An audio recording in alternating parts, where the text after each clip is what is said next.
Dia Allah yang agung, Dia Allah yang ajaib, Allah yang penuh kasih. Oleh karena kasih-Nya kita mendapatkan suatu keselamatan. Mari kita saat ini meninggikan Dia, kita pujikan Dia, kita sambut Dia dengan sukacita di dalam setiap kehidupan kita, agar anugerah dari Tuhan, kekuatan dari tempat yang maha tinggi mengalir dalam setiap kehidupan kita. Mari kita pujikan dengan pujian, Dia sungguh indah.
akan mempersiapkan perjalanan hati kita untuk menerima sebagian dari firman Allah.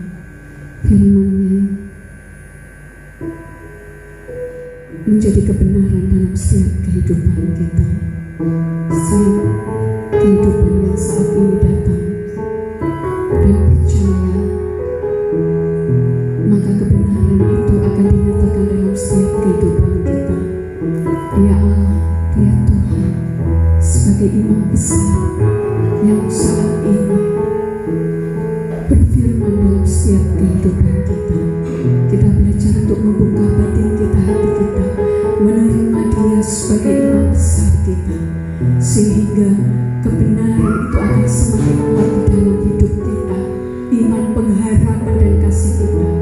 Karena hari demi hari kita menerima Tuhan Yesus sebagai Imam besar di dalam kehidupan kita, bahkan setiap langkah kehidupan kita itu mau dituntun dan dibimbingnya, maka kita akan tetap kuat, tetap tegak sebagai kerajaan Allah yang tidak terguncangkan. Meskipun dunia nanti penuh dengan segala goncangan, kita tidak tahu hari ke depan, tahun depan apa yang terjadi, kita tidak tahu. Tetapi kita satu hal harus percaya, bahwa kekuatan firman Allah, Dia Tuhan Yesus sebagai Imam besar yang agung, yang mulia, yang ada dalam hidup kita, akan kekuatan rohnya, maka hidup kita itu akan tetap terlindungi. Kehidupan kita akan tetap terpelihara, meskipun penuh dengan tantangan, meskipun penuh dengan goncangan, meskipun penuh dengan segala penderitaan. Karena itulah yang menjadi kemuliaan bagi kehidupan kita. Kita semuanya mari saat ini menerima sebagai firman Allah dalam setiap kehidupan kita. Mari kita sambut firman Allah ini dengan pujian. Bagi Tuhan tak ada yang mustahil.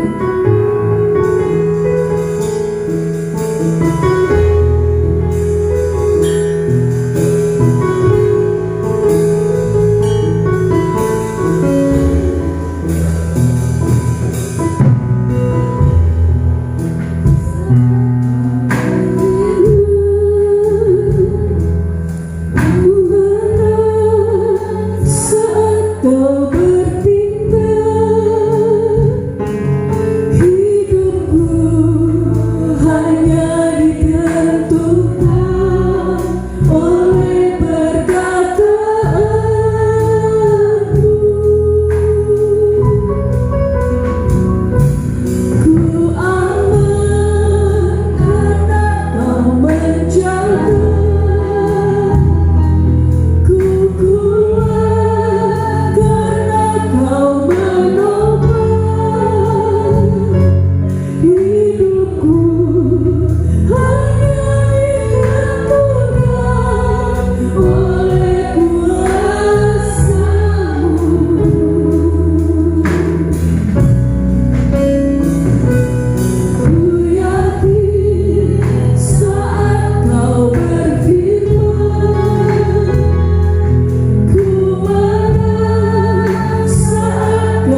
jawaban atas setiap permohonan umat.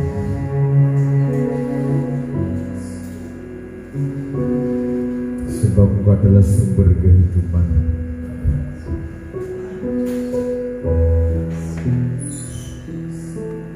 Tidak ada satupun yang terjadi di dalam hidup kami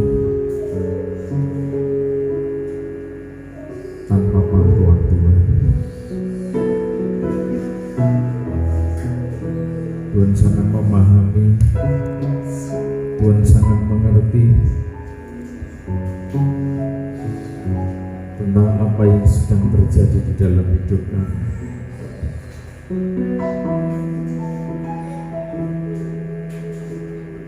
Kiranya kuasa kasih-Mu terus mengalir menguasai hidup kami. Kiranya kekuatan kasih-Mu terus menguasai seluruh pikiran kami, segenap jiwa kami, dikuasai kekuatan ilahi, sehingga kami mengerti, kami memahami. Ketika Tuhan berkehendak untuk mendidik kami menjadi pribadi-pribadi yang harus mengalirkan kekuatan kasih, sebagaimana tugas yang Tuhan percayakan di pundak kami masing-masing pribadi, bahwa hidup kami harus bertumbuh secara dinamis, bertumbuh terus-menerus. Dan untuk itu Tuhan mempercayakan kami mengalirkan kekuatan kasih itu kepada dunia.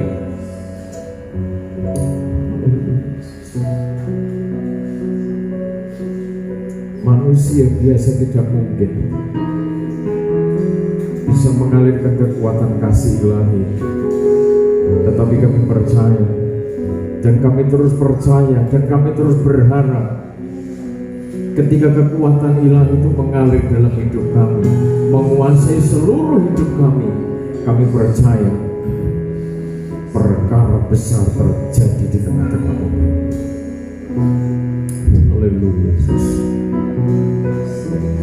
Haleluya.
Tuhan berkarya di tengah-tengah umat-Mu, kami percaya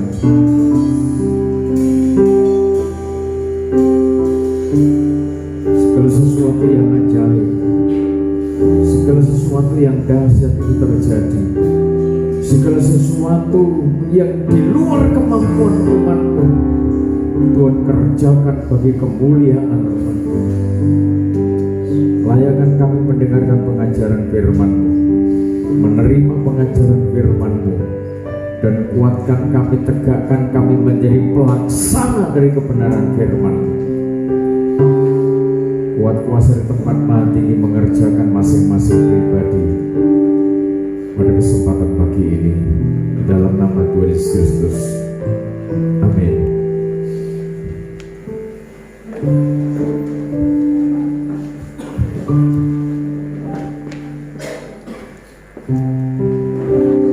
Tuhan, salam damai sejahtera dalam kasih Tuhan kita Yesus Kristus. Kalau pada kesempatan pagi ini kita mendapat kesempatan, mendapat kemurahan dari Tuhan untuk bersama-sama memuliakan Tuhan, bersama-sama mengagungkan Tuhan, menyembah Dia, dan saatnya kita akan membuka firman Tuhan.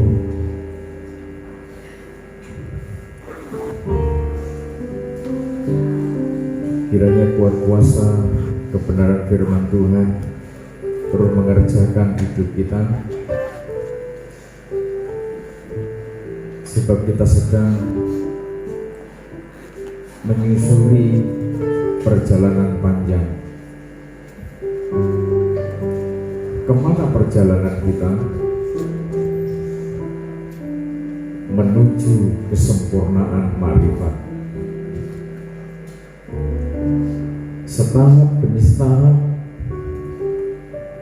kita akan belajar memahami bagaimana menuju kesempurnaan marifat. Apakah bisa ke sana? Nanti setahap demi setahap, karena di perjalanan panjang pengajaran ini tidak bisa kita loncat-loncat. Banyak orang selalu merindukan hidup di dalam kuat kuasa, hikmat, dan marifat. Kenapa kekuatan hikmat dan marifat ini begitu dinanti-nanti banyak orang? Kenapa hikmat marifat ini begitu diharapkan oleh manusia yang merindukan kehidupan yang kekal? setahap demi setahap kita akan belajar memahami. Setelah tahapan demi tahapan, maka pelajaran ini secepatnya kita pribadikan di dalam hidup kita. Ketika kita bersekutu, kita menyatu dengan kebenaran firman itu, maka perjalanan kita sedang dituntun oleh kekuatan makrifat itu sendiri sampai menuju pada kesempurnaan. Suatu saat nanti saya akan sampaikan, ada saatnya dalam momen yang khusus saya akan sampaikan dari hal guru sejati. Siapa guru sejati itu sebenarnya? Sebab ini juga banyak dibahas orang, tapi dari sudut pandang kebenaran firman Tuhan, guru sejati dari sudut pandang kerajaan surga nanti akan saya sampaikan juga suatu saat dalam momen tertentu. Banyak orang merindukan masuk kerajaan surga, tetapi juga banyak orang menolak guru sejati.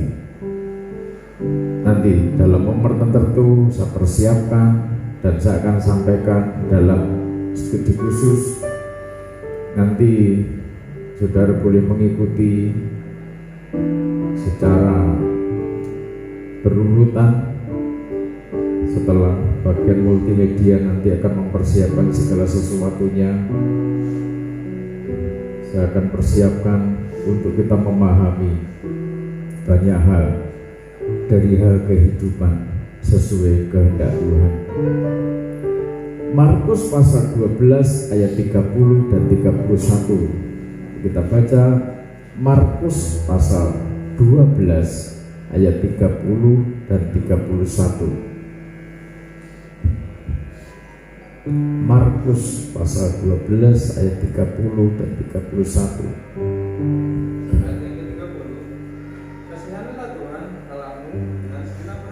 Iya, kasihilah Tuhan Allahmu dengan segenap hatimu dan dengan segenap jiwamu, terus dan dengan segenap akal budimu, dan dengan segenap kekuatanmu.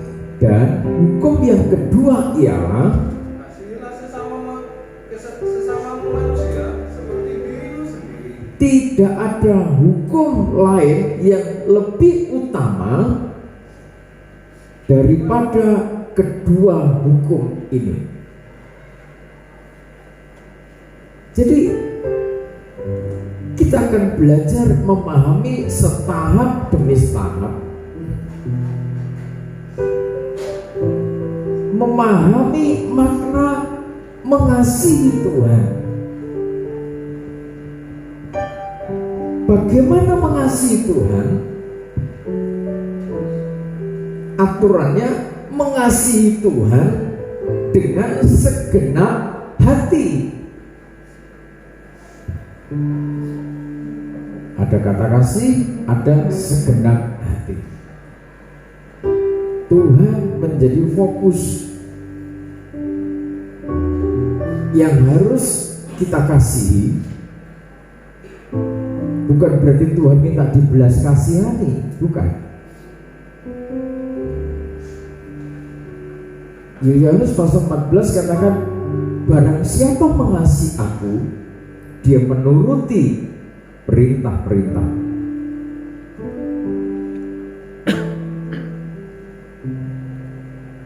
Mengasihi Tuhan adalah menuruti perintah-perintahnya. Menuruti perintah-perintahnya dengan segenap hati, segenap jiwa, segenap akal budi, segenap kekuatan. Di situ ada kata segenap. Saudara tahu apa itu kata segenap? Dari kata dasar genap menurut Kamus Besar Bahasa Indonesia. Dari kata dasar genap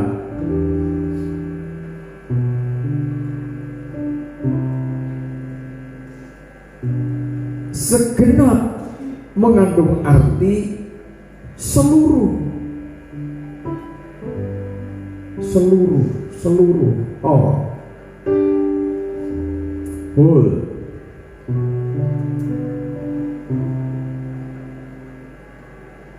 all, whole, completely. Jadi seutuhnya, semua, seluruhnya.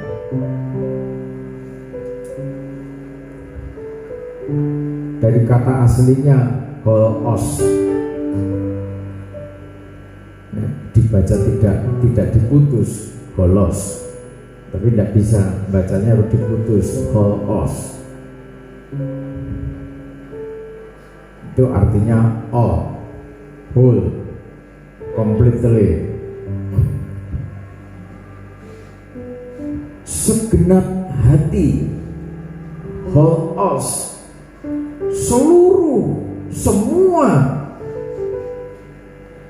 tidak separuh, tidak setengah, bisa dikatakan utuh, genap. Ada bilangan genap, itu bilangan yang utuh.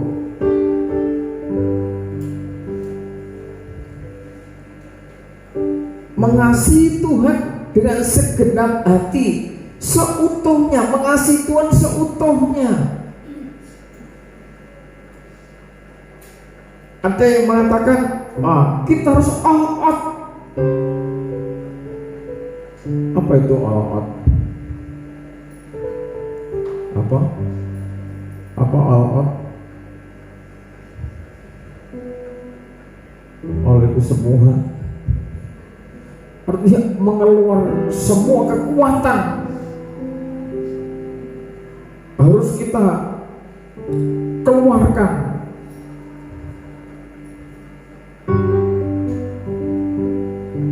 untuk melakukan sesuatu.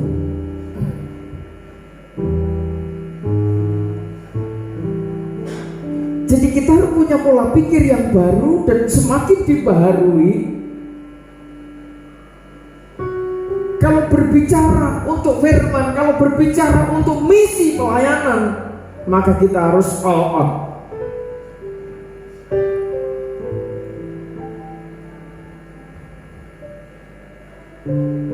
Kalau kita berbicara mentaati kebenaran firman Tuhan demi misi mengalirkan aliran kasih kepada dunia, kita harus sepenuh, kita harus segenap hati.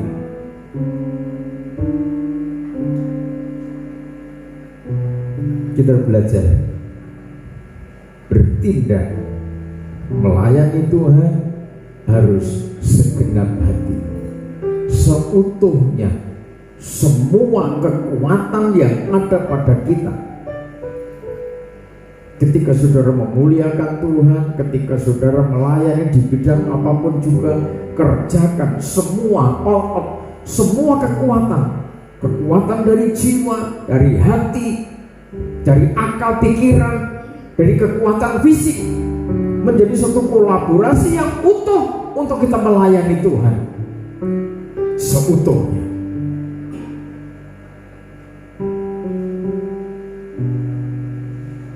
Dan bagaimana orang yang bisa melayani Tuhan seutuhnya? Orang yang melayani Tuhan seutuhnya adalah pribadi-pribadi, imam-imam yang rajani, yang terus hidupnya dikawal oleh kekuatan Tuhan Yesus sebagai imam besar agung. Sebab akan menjadi sia-sia ketika kita ini sudah seutuhnya, akan menjadi tidak ada artinya kita melayani dengan sekuat tenaga, sekuat pikiran, tetapi tanpa kekudusan. Sia-sia. Apa yang kita kerjakan seakan-akan hanya sebatas pemuasan hawa nafsu, keinginan manusia, bukan untuk kemuliaan nama Tuhan. itu juga tidak diperkenan Tuhan.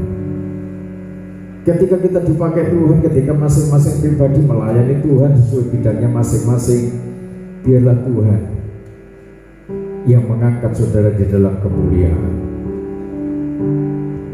Tidak diberi pujian oleh manusia pun tidak ada masalah. Jangan menjadi kecewa. Amin. Ketika tetangga saudara, rekan saudara, sahabat saudara, mungkin orang tuamu tidak memuji saudara, tidak masalah. Ketika saudara dilayani Tuhan sebagai imam besar, maka saudara sedang dimuliakan. Tidak perlu pujian dari manusia. Apapun, sedahsyat apapun yang terjadi atas kita, maka ternyata itu yang mengerjakan Tuhan sendiri sebagai panglima perang kita. Amin. Kita hanya alat. Sehebat-hebatnya sendok dipakai, saudara pakai untuk makan, saudara pakai untuk apa saja.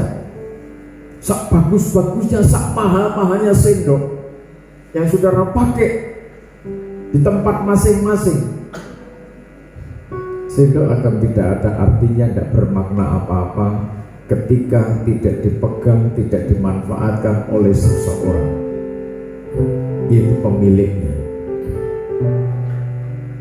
Demikian pun hidup kita sebagai debu. Hidup kita ini tidak ada artinya, tidak ada maknanya apa-apa di dunia ini. Dari debu nanti juga balik kepada debu. Tetapi karena Tuhan mengasihi kita, hidup saudara menjadi bermakna. Ketika saudara itu menjadi alatnya Tuhan, saudara belajar bersyukur. Debu kok diambil oleh Tuhan. Debu yang ada di tangannya Tuhan menjadi penuh kemuliaan.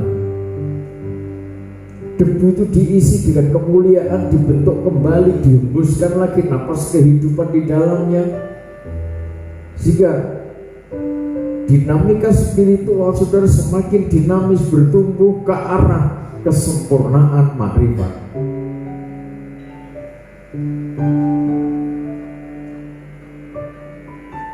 Menuju kesempurnaan makrifat, kita tidak bisa loncat dari pengajaran ke pengajaran.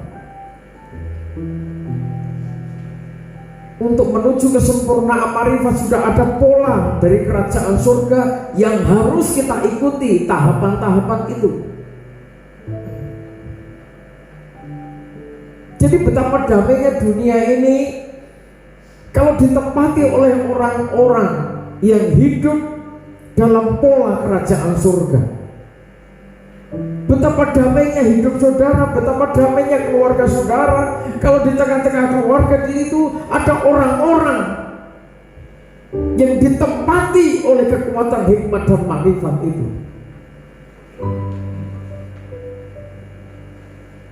Yang dikejar bukan lagi hawa nafsu, yang dikejar hidupnya bukan lagi fasilitas. Orang-orang yang memegang kekuatan hikmat makrifat, yang dikejar adalah kesempurnaan makrifat. Sementara saudara masih hidup di bumi, sang hikmat dan makrifat itu ngerti mencukupi kebutuhan saudara. Dia tidak perlu diajar tentang Tuhan, aku kan perlu ini, perlu itu, sekolah bayar, sekolah perlu seragam, sekolah perlu sarana transportasi. Tidak usah diajari, sang hikmat dan makrifat sangat paham. Dia kesempurnaan makrifat itu.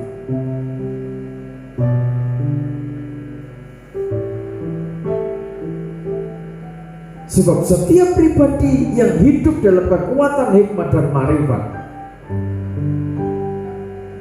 yang dikejarnya adalah kesempurnaan makrifat. Selagi kita hidup di bumi, hikmat makrifat itu mencukupi saudara. Maka ketika saudara sudah berada pada kecukupan segala sesuatu untuk operasional hidup saudara, jangan salah mengelola. Sebab kalau kita sampai salah mengelola, sarana prasarana iman marifat yang Tuhan percayakan dalam hidup kita, maka kita terjebak pada penderitaan yang sebenarnya tidak perlu terjadi. Mengasihi Tuhan seutuhnya,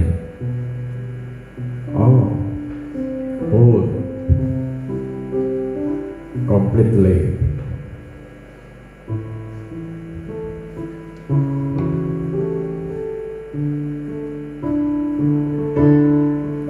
Sesuatu yang harus kita perjuangkan setahap demi setahap. Ternyata ketika kita ini berjalan mengikuti kekuatan hikmat marifat, berjalan mengikuti pelayanan imam besar, sesuatu yang di luar pemikiran saudara, akal budi saudara, itu dikerjakan Tuhan. Tuhan mengerjakan melebihi dari apa yang saudara rasakan, dari apa yang saudara pikirkan, dari apa yang saudara doakan. Dan itu harus kita sadari keterbatasan manusia untuk menjangkau apa yang dikerjakan Tuhan. Saudara, menuju kesempurnaan makrifat perlu orang-orang memahami satu dinamika spiritual seutuhnya. Kalau hanya kita hanya mengejar kekuatan fisik, kita mengejar kecerdasan, sementara jiwa dan hati kita kering. Makanya ada rumah sakit umum, ada dokter umum, ada dokter spesialis, ada dokter jiwa, ya kan? Ada rumah sakit jiwa. Saudara, kalau sakit fisik, demam, flu, ada orang mengatakan masuk angin,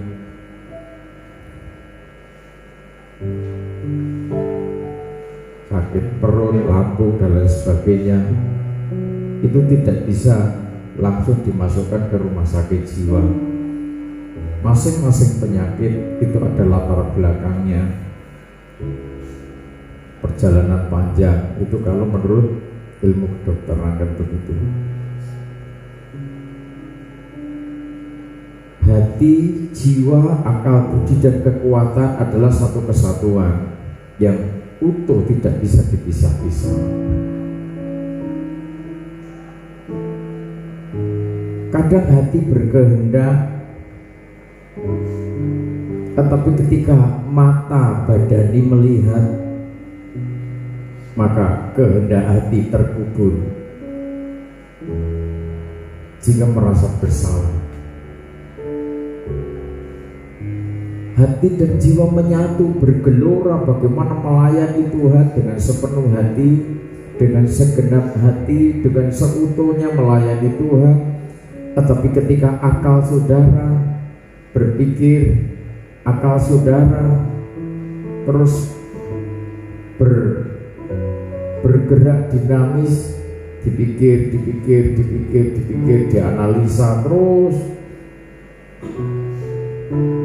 keinginan hati, keinginan jiwa akhirnya dibatalkan. Karena apa? Menurut pikirannya itu tidak enak, merugikan. Logika ini terus bermain, terus berputar, mengikuti hal-hal perkembangan dunia yang kecenderungan itu mengharapkan, memberi harapan, sehingga terjadi satu pertentangan.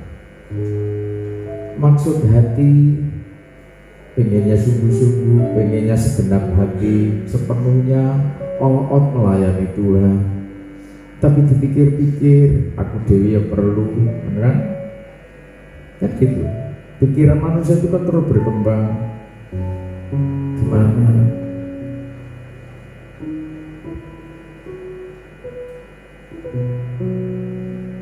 antara kekuatan fisik, kebutuhan fisik, logika terus berjalan, dinamika pergerakan saraf otak itu terus melihat fakta-fakta yang terjadi.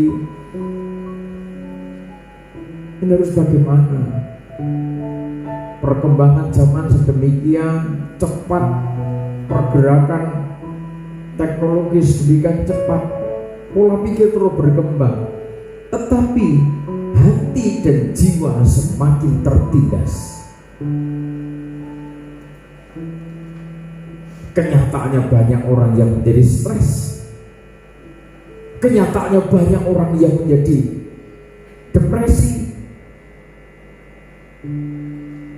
Karena apa? Hati dan jiwa menjadi dehidrasi, kalau saya pakai kata itu. Kekeringan. Sehingga fisik juga tidak mampu menghadapi situasi perkembangan zaman ini. Hati kita, jiwa kita, akal budi kita, kekuatan kita harus menjadi satu kesatuan yang utuh. Kalau ada orang mengatakan kita harus seimbang antara yang jasmani dan rohani, tidak boleh seimbang. Kenapa saya katakan tidak boleh seimbang? Kebutuhan materi itu sepertiga, kebutuhan hati dan jiwa itu 2/3. 2/3 sama sepertiga banyak mana? Banyak mana? Banyak yang mana? Jadi kalau kita mengatakan, oh antara jasmani dan rohani harus seimbang, tidak boleh. Saya katakan itu pernyataan yang kurang benar. Sebab ada yang mengatakan, oh itu benar. Kalau saya katakan itu kurang benar. Sebab kebutuhan materi fisik kita itu sepertiga. Yang 2/3 ini harus dipenuhi. Kalau tidak, nanti manusia semakin pendek umurnya. Karena apa? Ketika manusia mengandalkan akal budinya, ketika manusia mengandalkan fisiknya, ini debu.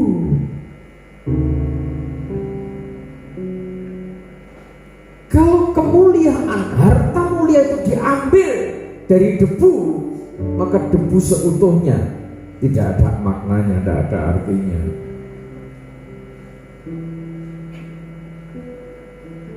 Maka 2/3 dari hidup kita biar sepenuhnya dikuasai oleh Imam Besar Agung, sang air kehidupan itu.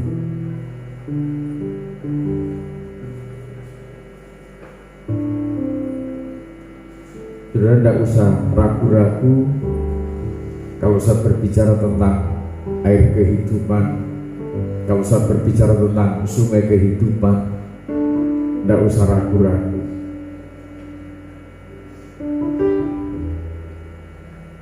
Kalau dulu awal-awalnya saya menyampaikan ini, seakan-akan ada orang yang tidak setuju. Ada yang memprediksi, menganalisa bahwa orang-orang yang digembalakan oleh sungai kehidupan itulah orang-orang yang mati syahid dengan daun-daun palem di tangannya. Tidak apa-apa. Sebab air kehidupan itu kebutuhan inti dari setiap kehidupan. Apalagi yang percaya hidup sampai Tuhan datang. Orang yang hidup sampai Tuhan datang itu hidupnya dikuasai urapan Roh Kudus. Dari dalam hatinya akan memancar mata air kehidupan. Dipancarkan untuk siapa? Dialirkan untuk siapa? Dialirkan untuk setiap orang. Entah orang itu mati syahid, entah orang itu hidup sampai Tuhan datang, entah orang itu dipanggil Tuhan dengan cara apapun juga, orang itu layak menerima aliran air kehidupan kalau dia percaya kepada Tuhan Yesus Kristus. Amin. Jangan mempersoalkan, wah, tidak terima pengajaran kita wahyu, tidak masuk kerajaan surga. Orang kadang-kala kan menjadi salah juga, menjadi salah berpikir ketika, oh kok ekstrim banget. Kita memahami tentang keberadaan gereja sidang tubuh Kristus, kita pahami secara menyeluruh. Tidak bisa hanya dari satu sisi, dari sudut pandang sebelah, tidak bisa. Menerima air kehidupan yang memancar dari tahta Allah, jernih seperti kristal. Orang yang menerima aliran air kehidupan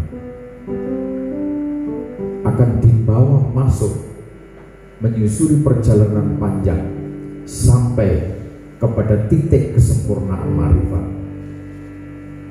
Ini tidak bisa dikerjakan, tidak bisa diterima oleh orang-orang yang tidak mau mengasihi Tuhan seutuhnya.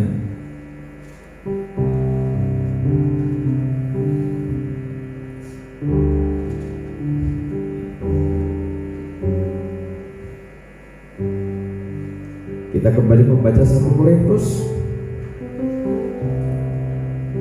pasal 13. 1 Korintus pasal 13.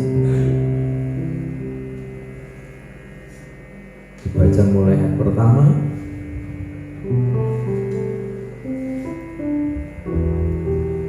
Korintus 13 ayat pertama.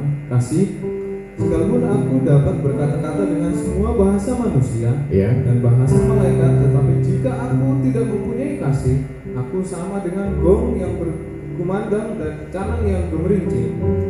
Terus, sekalipun aku mempunyai karunia untuk bernubuat dan aku mengetahui segala rahasia dan memiliki seluruh pengetahuan, dan sekalipun aku memiliki iman yang sempurna untuk memindahkan gunung, tetapi jika aku tidak mempunyai kasih, aku sama sekali tidak berguna. Ya, dan sekalipun aku membagi-bagikan segala sesuatu yang ada padaku, bahkan menyerahkan tubuhku untuk dibakar, tetapi jika aku tidak mempunyai kasih, sedikit pun tidak ada faedahnya bagiku. Amin, sampai situ dulu.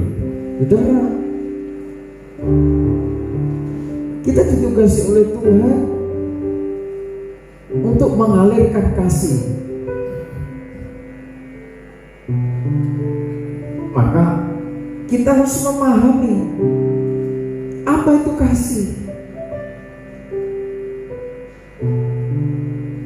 Sebab kita harus mengasihi Tuhan seutuhnya.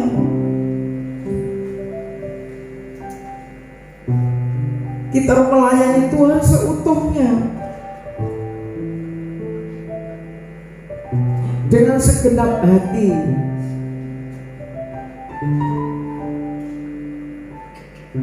Ada yang menerjemahkan begini, kalau persembahan kurban ya seutuhnya. Silakan, sah-sah saja mereka menerjemahkan begitu. Maksudnya dengan segenap hati, dengan rela hati, dengan kemurnian hati, dengan kasih, dengan kasih sayang yang Tuhan ciptakan dalam hidupnya. Jadi akan menjadi sia-sia kita menguasai berbagai bahasa, akan menjadi sia-sia Tuhan mempercayakan karunia kita, dipinjami banyak karunia, bukan berbagai pengetahuan dikuasai, bahkan loyal, punya loyalitas yang tinggi untuk berbagi kepada sesama, itu tidak salah. Tetapi tanpa kasih, semua yang kita kerjakan akan menjadi sia-sia.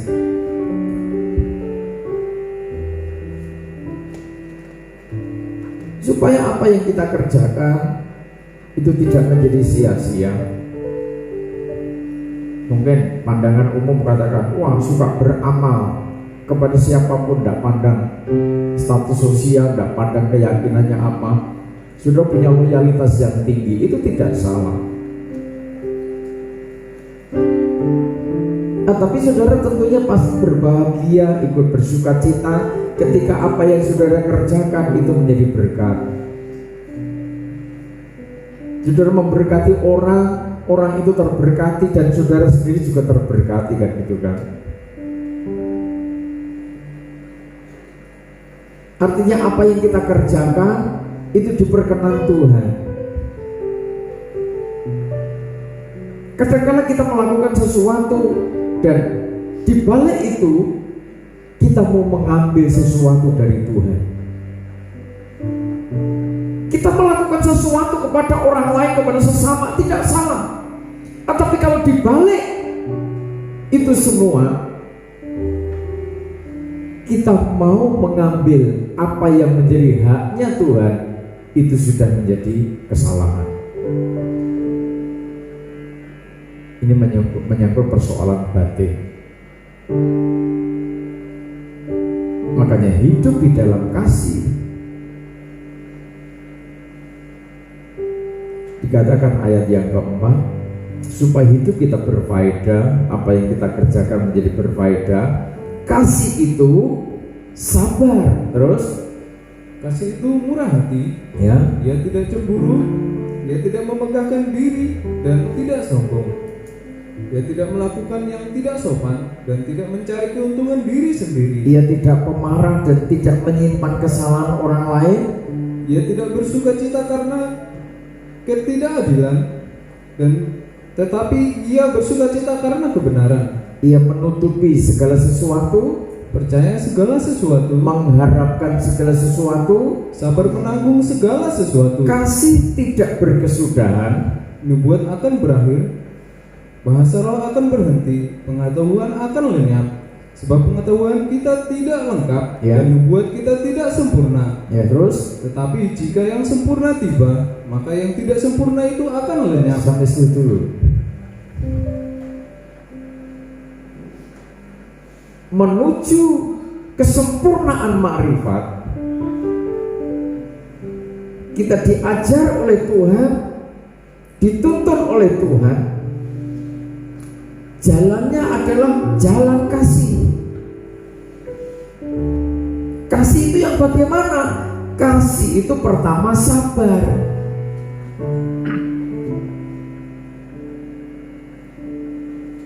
Ini berkat yang luar biasa yang seringkali tidak terpikirkan dan tidak menjadi harapan banyak orang. Pikirnya berkat, bicara berkat ketika gaji saudara tepat waktu, ketika saudara menerima limpahan finansial, itu berkat. Ketika yang sakit disembuhkan, itu berkat, dipulihkan, itu berkat. Iya, benar semua. Tetapi paling tidak kita memahami berkat yang besar, yang dahsyat dalam hidup saudara akan menjadi sia-sia ketika saudara tidak menjadi orang yang sabar.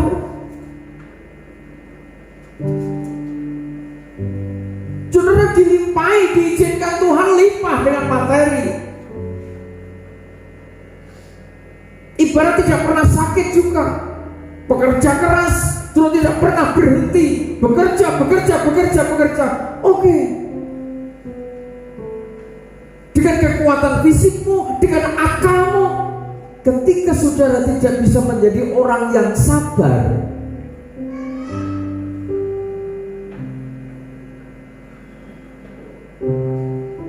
saudara bukan kriteria orang yang sedang menuju kepada kesempurnaan makrifat.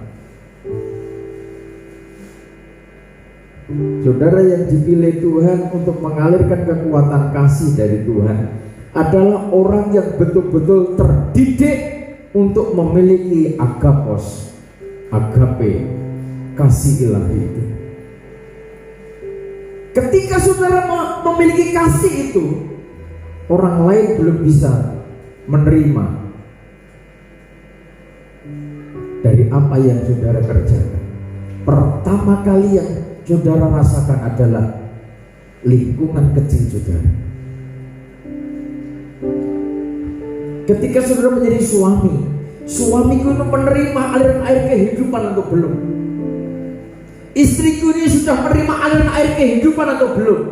Yang akan merasakan pertama kali nanti suamimu atau istrimu atau anak-anakmu. Sebab sia-sia kalau saudara mengejar yang materi, dan itu tercukupi, materimu dicukupi oleh Tuhan. Sementara saudara tidak bisa menjadi orang yang sabar.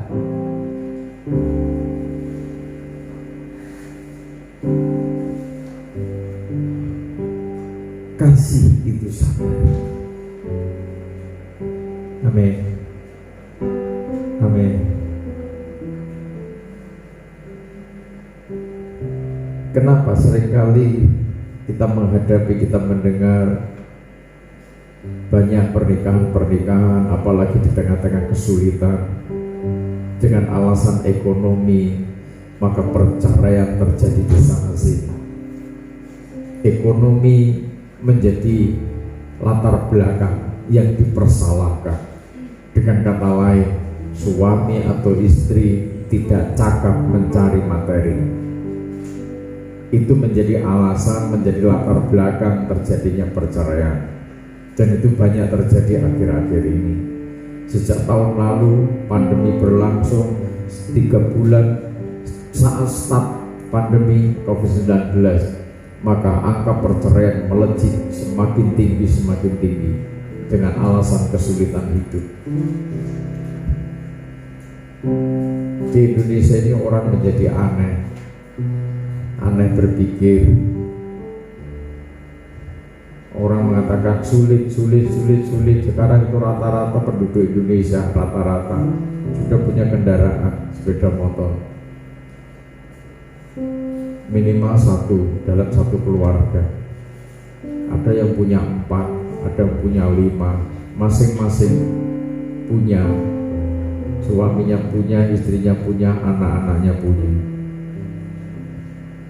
Itu mengatakan sulit.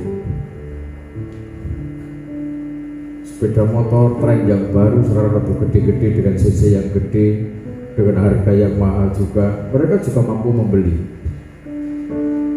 Begitu pandemi semakin longgar, pada keluar, jalan-jalan mulai rame lagi, pasar mulai rame lagi, tempat-tempat hiburan mulai buka, tempat pariwisata mulai buka. Orang-orang mana yang dikatakan kesulitan? Indonesia punya rekor nomor 1 di dalam mengatasi pandemi COVID-19. Negara-negara di dunia harus paham, harus mengerti bahwa Indonesia itu punya kesaktian yang luar biasa. Tetapi kadang-kala oleh orang-orang yang tidak bisa memaknai kehidupan, tidak puas dengan kepemimpinan yang sekarang, tidak puas dengan presiden, tidak puas dengan pemerintahan sekarang, ya silakan. Ada hukumnya, ada undang-undangnya, boleh bersuara, mau di jalan, mau di apa saja silakan. Jadi tidak usah masuk ke wilayah itu.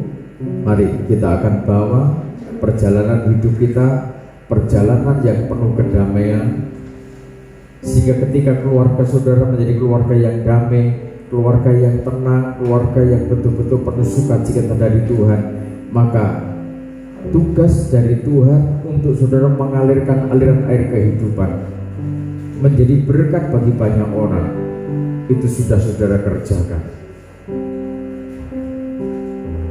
Amin.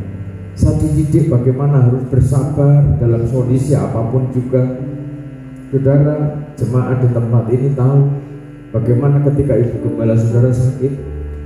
Saya dididik bagaimana harus bersabar, dan saya harus tetap kuat, saya harus tetap tegak, saya harus tetap tegar, tetap menyampaikan firman di tengah-tengah saudara. Sementara saya melihat sendiri ibu gembala saudara dalam kondisi tidak berdaya, tidak mampu berbuat sesuatu. Dokter sudah mengatakan tinggal ngitung bulan. Umurnya sudah terdeteksi menurut ilmu kedokteran.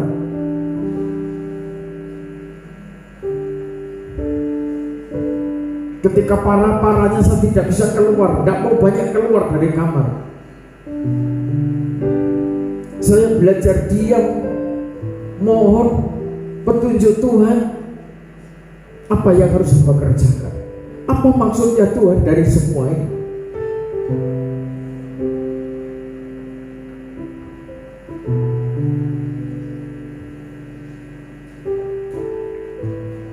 Roh itu terus bersuara, roh itu terus berfirman. Jangankan menyembuhkan, menciptakan aja aku mampu.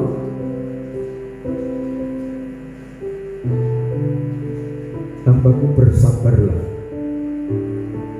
belajar tenang menghadapi situasi apapun. Sabar, tenang. Di luar ketenanganmu aku mengerjakan sesuatu.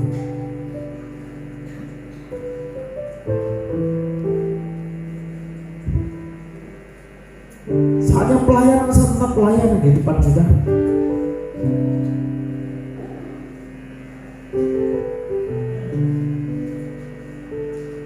Saya yang berkata akhir dari pergumulan akal budi otak saya, akhir dari gejolak hati saya, akhir dari gejolak jiwa saya. Tuhan, jadilah seperti yang Kau kehendaki. Disembuhkan kalau Tuhan minta diambil, maka terjadilah kehendak-Mu. Aku hanya hamba. Hamba bukan eksekutor dari semua kehidupan ini. Saya belajar berserah. Udah Tuhan, jadilah kehendak-Mu. Saya belajar, saya jalani semua. Saya belajar mengasihi Tuhan. Saya belajar tidak protes. Terus terang awalnya saya protes sedikit, protes. Tuhan, saya sudah kerjakan. Saya sudah belajar all out.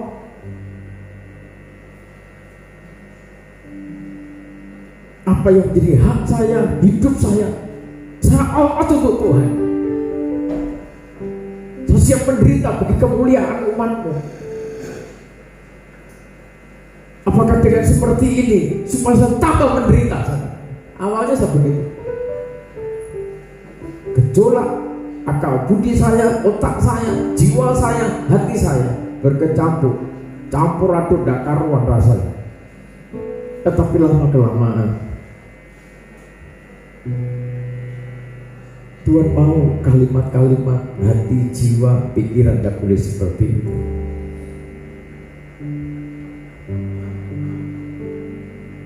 Dokter pun akhirnya juga tahu, kok bisa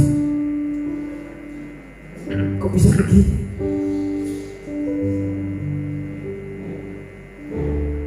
Padahal menurut ilmu kedokteran, cancer stadium 3+ itu sudah tinggal ngitung bulan.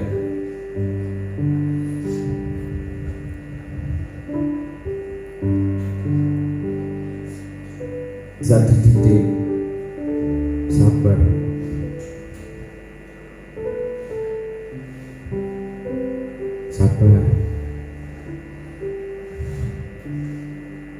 Bagaimana memahami kekuatan gerak aliran air kehidupan itu, menjamah, menyejukkan seiring dengan tenangnya jiwamu, tenangnya hatimu, pikiranmu juga tenang, fresh, tidak bergejolak. Kekuatan aliran air kehidupan akan terus mengerjakan. Perjalanan mulai 2017 sampai sekarang saudara melihat sendiri Ibu Gembala saudara sehat.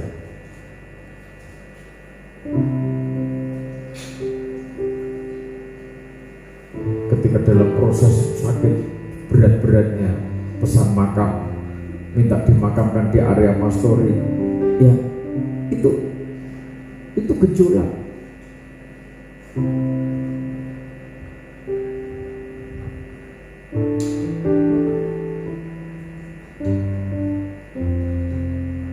Sampai pernah pesen?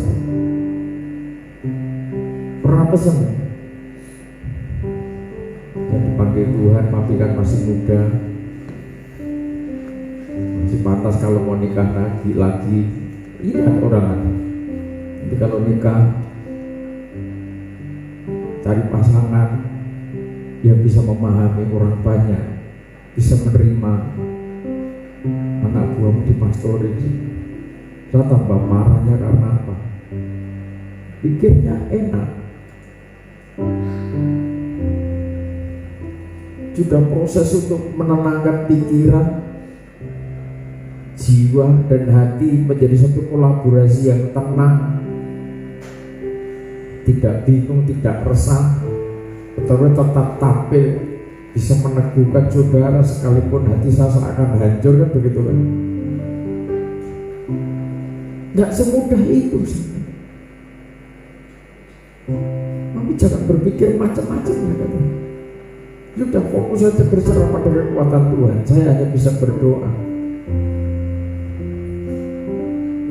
Secara medis kita tidak salah, kita tidak nyalai aturan, kita sudah ikuti aturan. Biarlah kehendak Tuhan yang jadi. Kalau Tuhan yang berkehendak dalam hidup kita, saya percaya, kita percaya kekuatan makrifat itu akan membawa kita dalam satu ketenangan batin, kepada kesabaran yang luar biasa dari hari ke hari. Ini mujizat yang dahsyat. Jadi berbicara mujizat terjadi dalam hidup kita, orang kecenderungan hanya pada batas sakit disembuhkan. Iya, memang itu salah satu mujizat. Yang hancur dipulihkan kembali. Tetapi ketika terjadi pemulihan, hidup kita sehat kembali dipulihkan. Ketika saudara tidak sabar, nanti kita akan menghadapi kesulitan lagi. Orang yang bersabar ini akan mengelola hidupnya. Bagaimana ketika saudara mengelola hidup saudara? Umur sudah 50 ke atas, sudah 40 ke atas. Orang yang bersabar itu akan mengelola kebutuhan hidup dalam hal soal makan, bukan karena persoalan wah saya bisa beli karena ada uang, mumpung masih bisa menikmati makanan enak. Kalau saudara tidak sabar mengendalikan mulut, maka keinginan perut terpenuhi. Juga tidak sabar, apa saja dimakan, apa saja dimakan. Ya, sekalipun sudah berdoa 1 jam sebelum makan, tapi kalau sudah itu sengaja, maka sudah termasuk golongan orang-orang yang tidak bijak. Untuk tubuhmu sendiri loh, sudah tidak mau mengelola dengan kasih. Tahu asam lambungnya naik, sering sakit perut karena tersentuh hal yang asam atau kopi. Ya renungkan, bagaimana saudara bisa ngomong tentang kasih kepada orang lain? Merawat tubuhnya sendiri, tolong dirawat tubuhnya dengan baik. Sementara saudara pas saatnya makan tidak makan, kopi yang diperbanyak. Saudara sendiri tidak mau mengasihi tubuhmu sendiri. Tolong dibuka telinganya baik-baik, apalagi mulai dari pastori. Dia itu ngomong kepada orang tua kadang-kala dengan kata, dengan kalimat yang agak kasar. Karena apa? Sudah terlalu dablek untuk tubuhnya sendiri, tidak mau ngerawat. Makan sembarangan dalam pengertian seperti dikejar-kejar.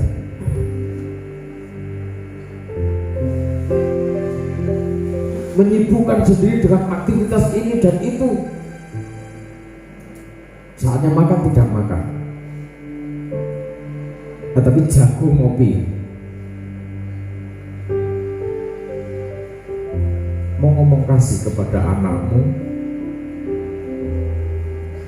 saya suka ngopi, tetapi tidak ikatan. Saya bisa ngopi, bisa tidak. Dulu pernah, sekian tahun yang lalu, sehari bisa 5 gelas.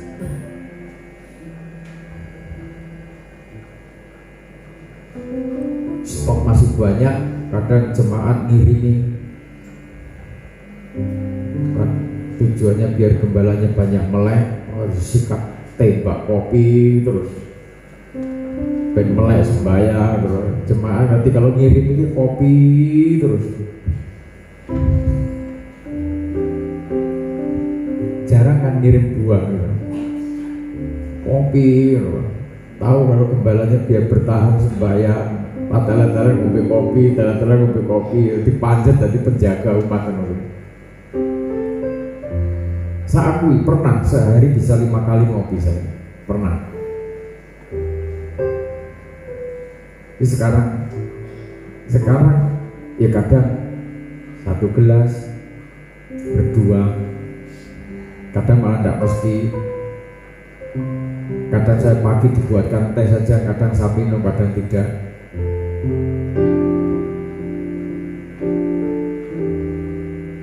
Coba mengimplementasikan itu apa? Mbak? Saya pakai bahasa yang biasa saja, supaya firman bisa dipahami banyak orang. Nah, pinter-pinter akhir zaman kan bisa gampang terima, tapi firman itu untuk semua golongan. Menerapkan kasih dalam kehidupan sehari-hari. Itu coba dari kehidupan nyata. Kalau kita sabar, maka ketika makan kita hadapi makanan dengan sabar. Ini bermanfaat tidak bagi tubuh saya? Kalau makanan itu menimbulkan sesuatu dampak yang kurang bagus, menjadi sakit perut, menjadi asam lambung dan lain sebagainya, ya sebenarnya kalau orang itu mengasihi dirinya, maka itu disingkirkan, tidak perlu dimakan. Kadang saya itu mengamati kan, saya amati, wah ini pedes saya tidak mau,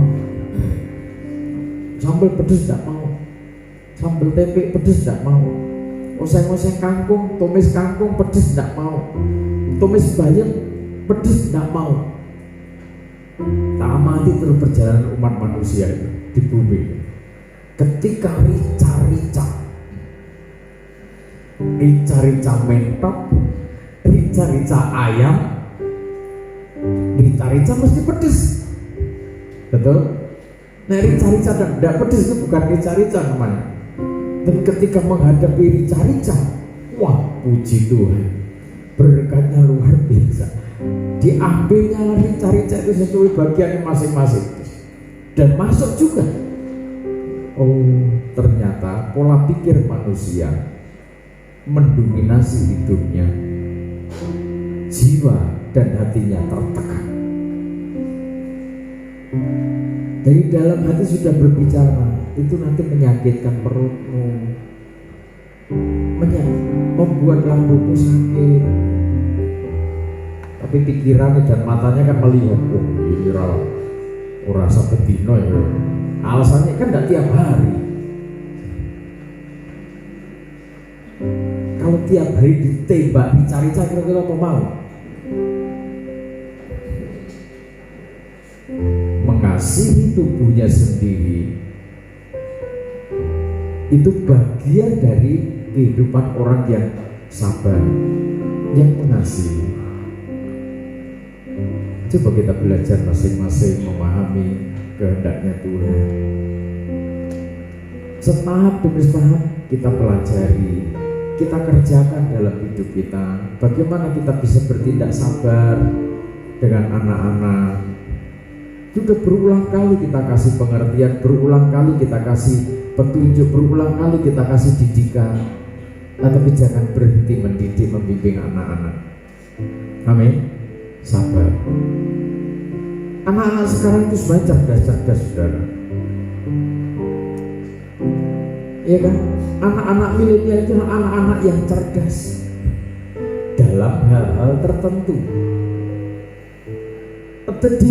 Dan di bidang lain, dalam hal tertentu juga ada saatnya mereka lemah. Sudah perlu perhatikan itu.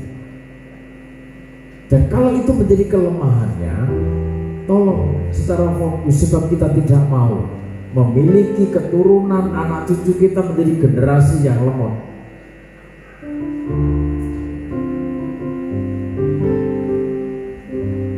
All out, katakan tadi, mengasihi Tuhan dengan segenap hati, segenap jiwa, akal, budi, dan kekuatan. Segenap hati artinya all out, seutuhnya. 2/3 dari bagian hidup kita fokuskan untuk berjalan menuju kesempurnaan marifat. Kalau kita tidak dengan segenap hati, tidak bisa. Baru yang lain yang sepertiga nanti ditambahkan oleh Tuhan. Kan lebih enak begitu. Jiwa dan hati saudara yang terus membara mengasihi Tuhan, Tuhan itu ngerti kalau kekuatan akalmu itu terbatas banget. Tuhan ngerti kalau kekuatan fisikmu, kalau overload, makan apa saja sikat, minuman apa saja disikat, kopi apapun mereknya, kopi tubruk gajah, kopi luwak, luwak gajah, kopi apa lagi, kapal api juga disikat, panas-panas kabeh, kopi gelatik kan ada kan, kopi ada kan, masih ada itu. Semua merek kopi menjadi koleksi. Saudara tidak berpikir bagaimana mengasihi lambung saudara, mulut merasakan enak, tetapi coba kasihi lambung saudara supaya tidak jadi masalah. Saudara mau memuaskan memuaskan rasa, kepuasan lambung saudara, semua nanti akan terdapat. Makanlah, minumlah sebagaimana sewajarnya saja supaya saudara sehat. Ketika saudara sehat, saudara bisa memuliakan Tuhan. Bersabar.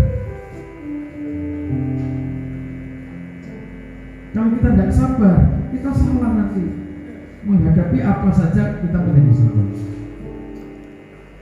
Yakobus pasal 5. Coba kita baca Yakobus pasal 5.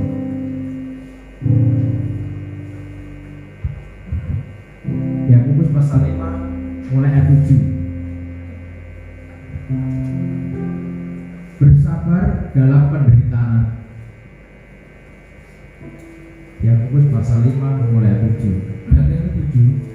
Karena itu, saudara-saudara, bersabarlah sampai pada kedatangan Tuhan. Ya, bersabarlah sampai kepada kedatangan Tuhan. Terus, sesungguhnya petani menantikan hasil yang berharga dari tanamannya, dan ia sabar sampai telah turun hujan musim gugur dan hujan musim semi. Ya, jadi bersabar sampai kapan? Sampai kepada kedatangan Tuhan. Kata kedatangan Tuhan ini jangan hanya dimaknai Tuhan Yesus datang yang kedua kali. Ketika dia datang menyudahi aktivitas kita di bumi, kita dipanggil Tuhan satu saat, itu otoritas kemuliaannya datang, dia hadir di tengah-tengah kita. Ketika dia hadir, dia datang menjemput umatnya kembali pada kekekalan. Itulah kedatangannya juga.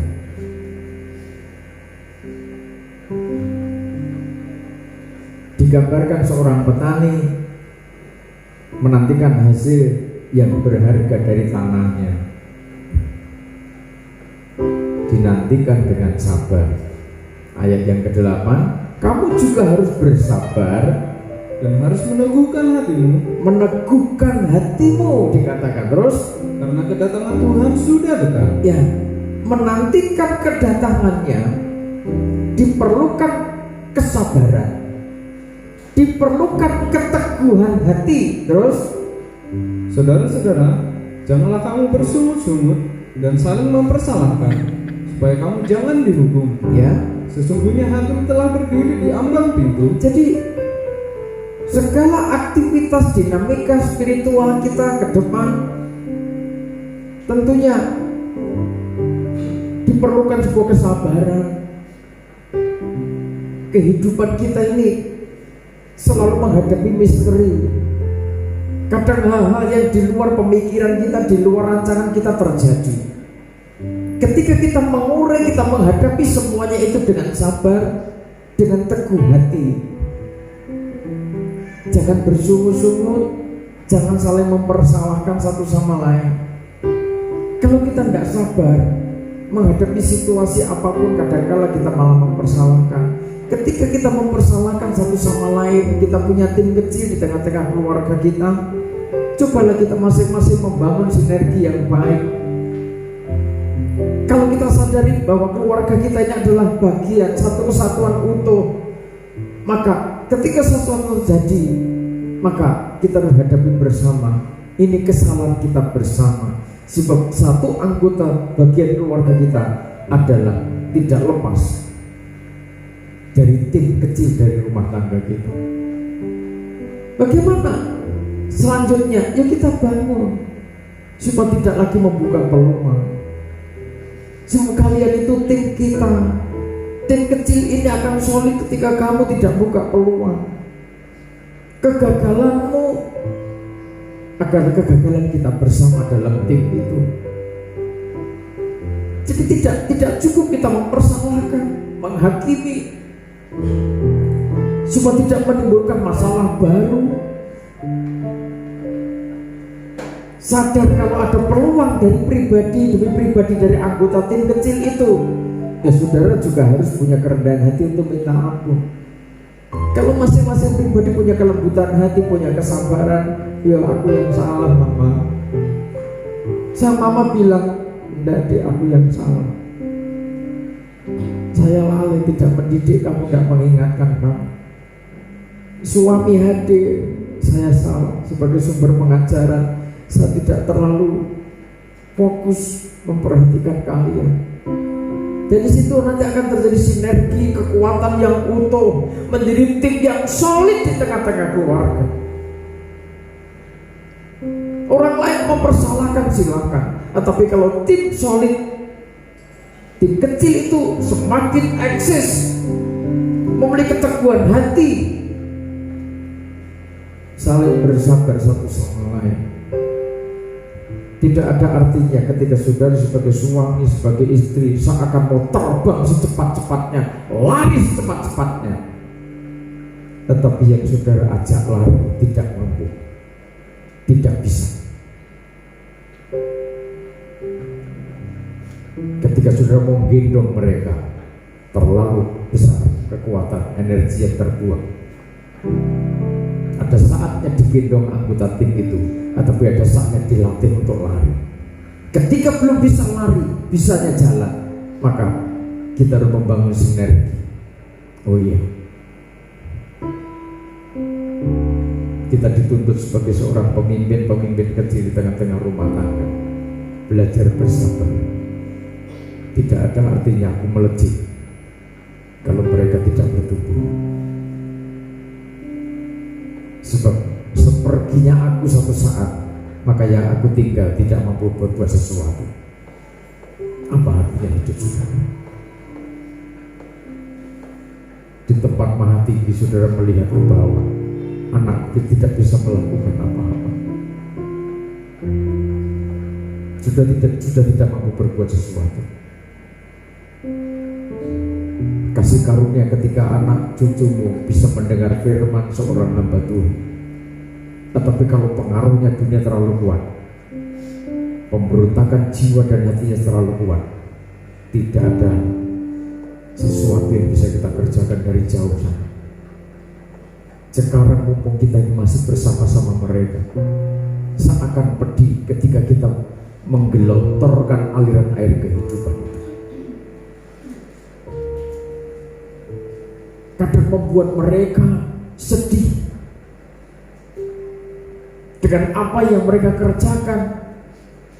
Tersandung kegagalan, mereka menjadi susah.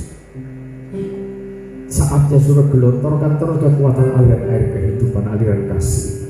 Terus ayat selanjutnya, saudara-saudara, turutilah teladan penderitaan dan kesabaran para nabi yang telah berbicara demi nama Tuhan. Ya, keteladanan bagaimana seorang hamba Tuhan, seorang nabi belajar bersabar dalam situasi apapun, belajar meneguhkan hati dalam kondisi apapun.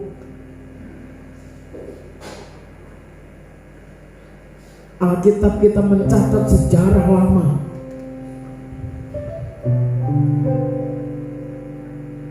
Makanya masa lalu, ada yang mengatakan masa lalu kita tinggalkan, kita buang jauh-jauh, tidak usah diingat.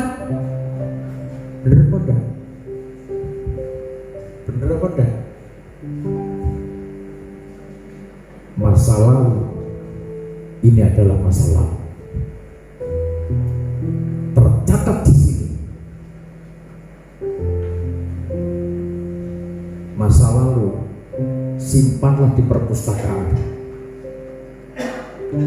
Amin. Suatu saat saudara bisa belajar, saudara buka kembali dan saudara belajar. Aku dulu pernah hancur. Ketika membuka catatan itu, catatan kehidupan, aku dulu hancur. Terima kasih Tuhan. Hidupku tidak mungkin berharga di mata Tuhan. Ya, kalau saudara buang, saudara menjadi mati rasa, tidak ingat, tidak mensyukuri kasih karunia Tuhan nanti. Dari masa lalu saudara bisa belajar. Self kontrol. Aku seperti ini, diangkat dari masa lalu yang gagal, yang hancur. Aku dipeluk dengan kasih ilahi. Dengan sabarnya Tuhan membimbing selangkah demi selangkah sampai saat ini, karena kebaikan kerajaan surga. Belajar kepada para nabi bagaimana mereka harus bersabar menghadapi kesulitan hidup. Terus sesungguhnya kami menyebut mereka berbahagia. ya, nabi-nabi hamba-hamba Tuhan itu berbahagia. Terus Yaitu mereka yang telah bertekun. Kamu telah mendengarkan tentang ketekunan Ayub. ya, Kamu telah tahu apa yang pada akhirnya disediakan Tuhan baginya. ya, terus Karena Tuhan Maha Penyayang dan penuh belas kasihan. Tuhan Maha Penyayang dan penuh belas kasihan. Yakobus mengingatkan kembali bagaimana kehidupan Ayub sebagai seorang nabi. Gejolak pikirannya, gejolak jiwanya, gejolak hatinya.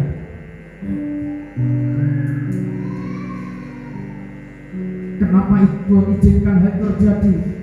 Seakan-akan bahasa Lugasnya itu kurang apa?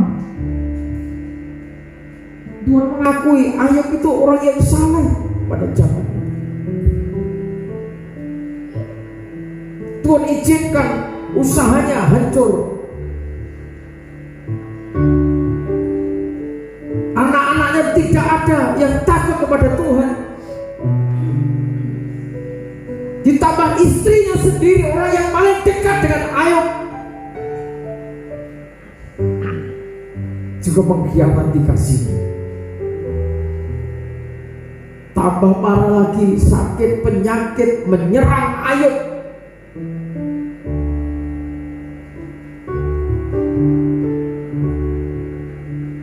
Gejolak pikiran, gejolak jiwanya, gejolak hatinya Ayub sebagai manusia.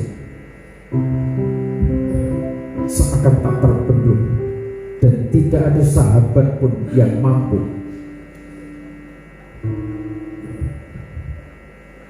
bagaimana Ayub harus dipulihkan.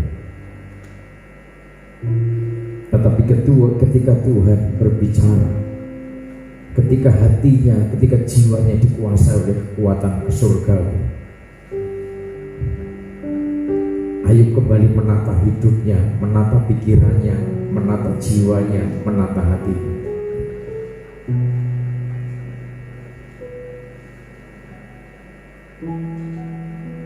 Tuhan katakan, dengan doamu orang-orang akan dipulihkan. Hanya dengan permohonanmu maka kondisi sahabat-sahabatmu juga dipulihkan. Saudara, orang-orang pilihan Tuhan itu dipersiapkan dengan caranya Tuhan sedemikian rupa. Ketika Tuhan mau memakai saudara sesuai kapasitas kasih karunia yang Tuhan percayakan pada saudara, tentunya bejana saudara dibersihkan oleh Tuhan. Tuhan punya cara mendidik saudara bagaimana bejanamu harus bersih. Sebab lewat doa saudara, lewat permohonan syafaat saudara akan terbaca mata air kehidupan. Sehingga banyak orang disegarkan, banyak orang dipulihkan, banyak orang dibangun, banyak orang disembuhkan, banyak orang dibangun oleh kekuatan ilahi. Tuhan baik.